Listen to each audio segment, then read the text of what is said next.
fires. President Trump says the U.S. will be tapping into its strategic petroleum reserve if needed following this weekend's attacks on oil sites in Saudi Arabia. Now, the White House has put the blame on Iran, which has denied all claims. The weekend drone strikes hit the heart of Saudi Arabia's oil industry and disrupted more than 5% of the world's oil supply. Our Weijia Jiang is at the White House.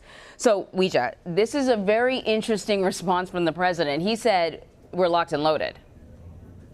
That's right, Anne-Marie. He says the U.S. has reason to believe they know exactly who is behind these attacks, but he has not personally said that Iran is the culprit. He says he's also waiting to see who the Saudis blame before deciding his next move. His top diplomat, though, is using much stronger language and pointing the finger directly at Tehran. Vice President Mike Pence, Defense Secretary Mark Esper, and Secretary of State Mike Pompeo left the White House Sunday evening as tension between the U.S. and Iran barrels toward a boiling point. Satellite images show thick black smoke billowing from the Aramco oil facility in Abqaiq, one of the Saudi oil plants attacked in apparent drone strikes. CBS News has learned there were 19 points of impact damaging 17 structures at the site. Saudi officials indicated cruise missiles were used. Yemen's Houthi rebels, who are fighting a civil war against the Saudi-backed government, took responsibility for the attack. But Pompeo declared there is no proof to support the claim and swiftly blamed Iran. On Saturday, he tweeted, Iran has now launched an unprecedented attack on the world's energy supply. Iran dismissed Pompeo's accusations as fruitless and blind. Its foreign minister tweeted, having failed at max pressure, Secretary Pompeo's turning to max deceit. Before the attack, President Trump said he might meet with his Iranian counterpart at the United Nations General Assembly next week. Could happen. It could happen. Pompeo went a step further. The president's made very clear he's prepared to meet with no preconditions. But yesterday, President Trump contradicted that on Twitter, writing the fake news is saying that I am willing to meet with Iran. No conditions. That is an incorrect statement, as usual.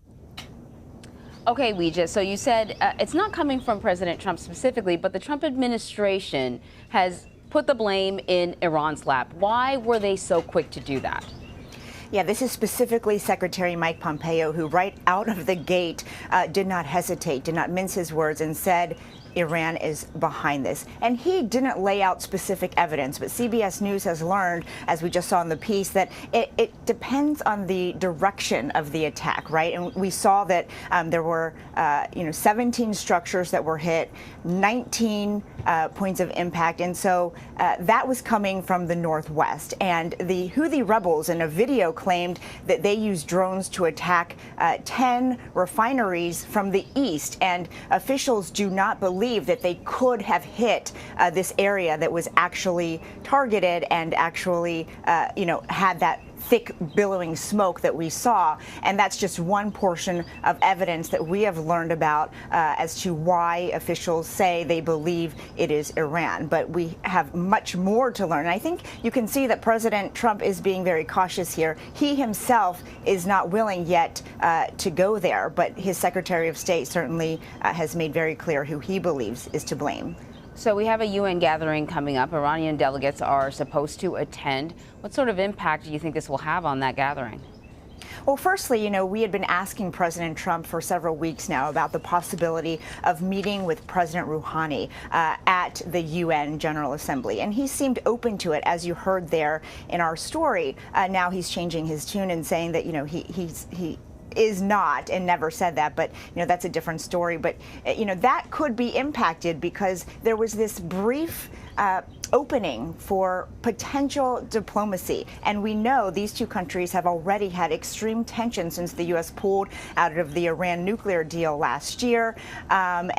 Recently, President Trump got rid of John Bolton, his national security advisor, who was really against him sitting down with Iran at all. But with him gone, it looked like there was a chance. So now that this is happening, that may not be the case anymore. Secondly, Republican Congresswoman Liz Cheney says the U.S. should deny visas to Iranian delegates to attend at all, given what has happened here. The White House has not indicated whether the president is considering that, but if he does, and if he actually does it, he would not be the first. Both Presidents Obama and Reagan actually denied visas to Iranian diplomats, so we'll have to see, how that impacts the gathering in just a few days. We'll be with you in New York City.